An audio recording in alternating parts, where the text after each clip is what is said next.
கர்த்தருக்கு ஸ்தோத்திரம். மிகவும் முக்கியமான ஒரு பதிவாக இது இருக்கும். இந்த மாதம் அக்டோபர் 22ஆம் தேதி அதிக பதட்டமான பரபரப்பான ஒரு செய்தி உலகத்திற்கு அறிவிக்கப்பட்டது.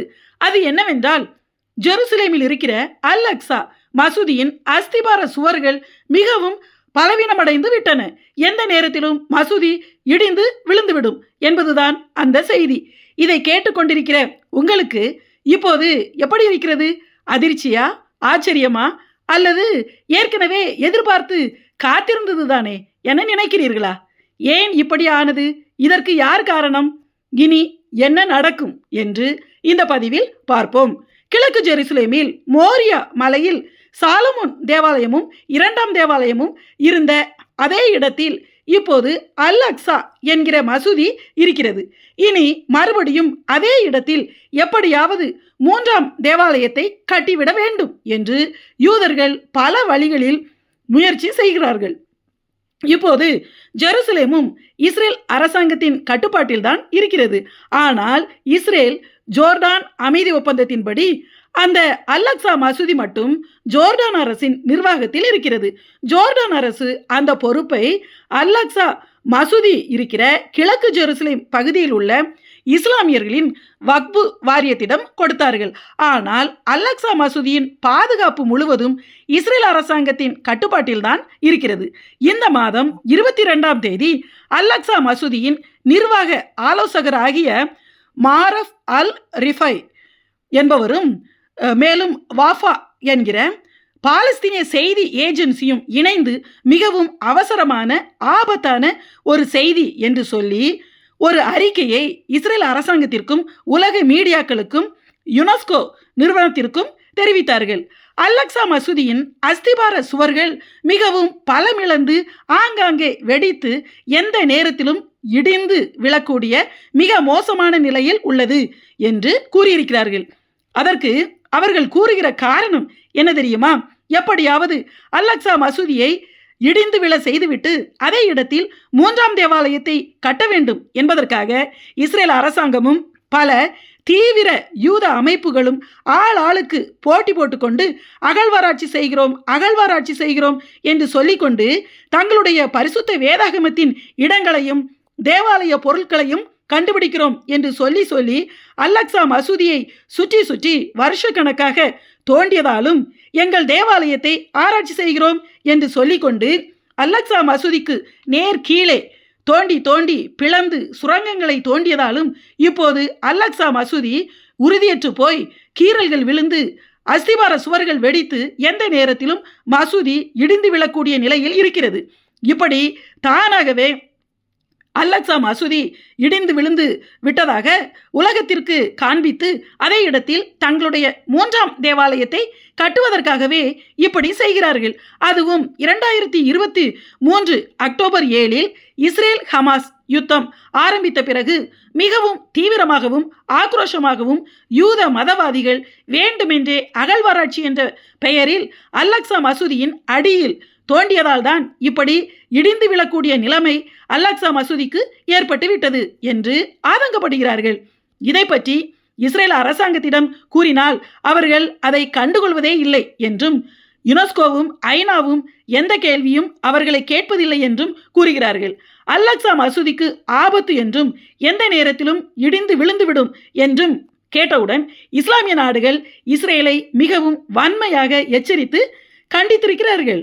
அல் அக்ஸா மசூதி வளாகத்தை சுற்றி தோண்டி பழங்கால தாவீது ராஜாவின் நகரத்தை கண்டுபிடித்து விட்டார்கள். மேலும் 2700 வருஷங்களுக்கு முன்பு உள்ள வாசனை திரவியம் உள்ள மண்பாண்டங்களை கண்டுபிடித்து அதில் அசிரிய ராஜாவின் முத்திரை இருப்பதையும் இதனால் பண்டைய கால யூத அரசர்களுக்கும் அசிரியர்களுக்கும் வணிக தொடர்பு இருந்ததை நிரூபித்து விட்டார்கள். மேலும் 2ஆம் தேவாலய சுவர்களையும் யூத அரசர்களால் உருவாக்கப்பட்ட சுரங்கங்களையும் நீர்வழி பாதைகளையும் கண்டுபிடித்திருக்கிறார்கள். இவையெல்லாம் சமீப காலமாக அதிகமாக அல் அக்ஸா மசூதிக்கு அடியிலும் அதை சுற்றிலும் ஆழமாக தோண்டி கண்டுபிடித்தார்கள். இதற்கு முதல் காரணம் தொல்பொருள் ஆராய்ச்சி செய்கிறோம் என்று சொல்லிக்கொண்டு தோண்டி அல் அக்ஸா மசூதியை தானாகவே இடிந்து விழ செய்து அந்த இடத்தில் யூதர்களுடைய தேவாலயத்தை கட்டுவது. இரண்டாவது காரணம், அந்த கிழக்கு ஜெருசலேம் இஸ்லாமியர்களுக்கு சொந்தம் என்பதற்கு அங்கே எந்த ஆதாரமும் கிடையாது. ஆனால் அந்த கிழக்கு ஜெருசலேம் முழுவதும் யூதர்களாகிய எங்களுக்கு மட்டுமே சொந்தம் என்பதற்கு அங்கே ஏகப்பட்ட ஆதாரங்களை எங்கள் மூதாதையர்களுடைய, எங்கள் ராஜாக்களுடைய, எங்கள் முதல் 2 தேவாலயங்களுடைய எல்லா ஆதாரங்களையும் நாங்கள் கண்டுபிடித்து விட்டோம். அந்த ஆதாரங்களும் அடையாளங்களும் எங்களிடம் இருக்கிறது என்று உலகத்திற்கு காண்பித்து, கிழக்கு ஜெருசலேமின் மீது பாலஸ்தீனியர்களுக்கு எந்த உரிமையும் கிடையாது, அது யூதர்களுக்கு மட்டுமே என்று சொல்லி கிழக்கு ஜெருசலேமை முழுமையாக இஸ்ரேலுடன் இணைத்து கொண்டு அங்கிருக்கிற பாலஸ்தீனியர்களை துரத்திவிட்டு அவர்களுடைய குடியிருப்புகளை இடித்துவிட்டு அங்கே முழுவதும் யூதர்களை குடியேற்றுவதற்காகத்தான் இஸ்ரேல் அரசாங்கம் இப்படி செய்கிறது என்று பாலஸ்தீனிய இஸ்லாமியர்கள் முறையிடுகிறார்கள். இது உண்மைதான். இஸ்ரேல் அரசாங்கம் இதை திட்டமிட்டுதான் செய்கிறது. ஆனால் இப்போது இருக்கிற பிரச்சனைகளின் மத்தியில் இந்த பிரச்சனையிலும் தலையிட யாரும் தயாராக இல்லை. வெறும் கண்டனத்தோடு நிறுத்திக் கொள்கிறார்கள், அவ்வளவுதான். மேலும் சமீபத்தில் சில வருஷங்களுக்கு முன்பாக அந்த கிழக்கு ஜெருசலேமில் இருக்கிற பாலஸ்தீனிய இஸ்லாமிய குடியிருப்புகளுக்கு நேர் கீழே 2000 வருஷங்களுக்கு முன்பு இருந்த தேவாலய ரோட்டை தோண்டி கண்டுபிடித்தார்கள். அது மிக நீளமானது. அந்த பழங்கால ரோட்டிற்கு யாத்ரீகர்களின் ரோடு என்று பெயரிட்டார்கள். அந்த ரோடு பழைய ஜெருசலேமில் ஷீலோவாம் குளத்திலிருந்து தேவாலய மலையில் இருந்த தேவாலயம் வரை, அதாவது தற்போது இருக்கிற அல்-அக்ஸா மசூதி வரை நீண்டு செல்கிறது. ஷீலோவாம் குளத்தையும் நிலத்துக்கடியில் தோண்டிதான் கண்டுபிடித்தார்கள். அந்த ரோட்டின் வழியாகத்தான் இயேசுவும் அவருடைய சீசர்களும் அநேக முறை தேவாலயத்திற்கு சென்றதாக நம்பப்படுகிறது. அந்த ரோடு முழுவதும் இப்போது அங்கே இருக்கிற பாலஸ்தீனிய குடியிருப்புகளுக்கு கீழே ஒரு சுரங்க பாதையாக இருக்கிறது. அது முந்தைய காலத்தில் அந்த ரோடு மேலே தான் இருந்தது. 2000 வருஷங்களாக நடந்த மாற்றங்களால் கற்களாலும் மண்ணாலும் மூடப்பட்டு நிலத்துக்கு கீழே போய் மறைந்து விட்டது. இப்போது அதற்கு மேலே அங்கு வந்த இஸ்லாமியர்கள் தங்கள் குடியிருப்புகளை ஏற்படுத்தினார்கள். ஆனால் அந்த ரோடு அகழ்வாராய்ச்சி மூலம் கண்டுபிடிக்கப்பட்டு பாலஸ்தீனிய குடியிருப்புகளுக்கு கீழே ஒரு நீண்ட சுரங்க பாதையாக இப்போது இருக்கிறது. அல்-அக்ஸா மசூதி வரை அந்த பாதை செல்கிறது. அப்படி என்றால் அவ்வளவு தூரம் அந்த இஸ்லாமிய குடியிருப்புகளுக்கு நேர் கீழே ஆழமாக தோண்டப்பட்டு கண்டுபிடிக்கப்பட்டிருக்கிறது என்றால் மேலே உள்ள பாலஸ்தீனிய குடியிருப்பு கட்டிடங்களின் தற்போதைய நிலை எப்படி இருக்கும் பாருங்கள். அத்தனை குடியிருப்பு கட்டிடங்களிலும் வெடிப்பும் விரிசலும் ஏற்பட்டிருக்கிறது.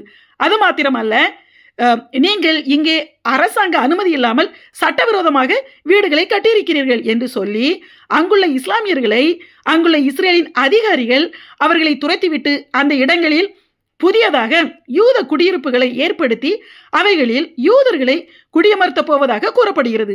காரணம், பாலஸ்தீனிய தனிநாட்டை உருவாக்கி அதற்கு கிழக்கு ஜெருசலேமை தலைநகரமாக கொடுக்க வேண்டும் என்று உலக நாடுகளும் பாலஸ்தீனியர்களும் ஐநா சபையில் கோரிக்கை வைத்திருப்பதால் இப்படி இஸ்ரேல் அரசாங்கம் அவசரமாக செயல்படுவதாக கூறப்படுகிறது.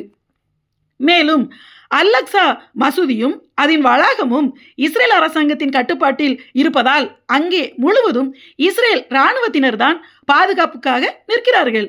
அவர்கள் இஸ்லாமியர்களை அங்கே தொழுகை செய்ய முறையாக அனுமதிப்பது இல்லை என்றும், ஆனால் அங்குள்ள யூதர்கள் அல்-அக்ஸா மசூதி வளாகத்திற்குள் சென்று யூத முறைப்படி வழிபாடு செய்ய யூதர்களை மட்டும் அனுமதிக்கிறார்கள், அவர்களை மட்டும் இராணுவம் தடுப்பதே இல்லை என்றும் கூறப்படுகிறது.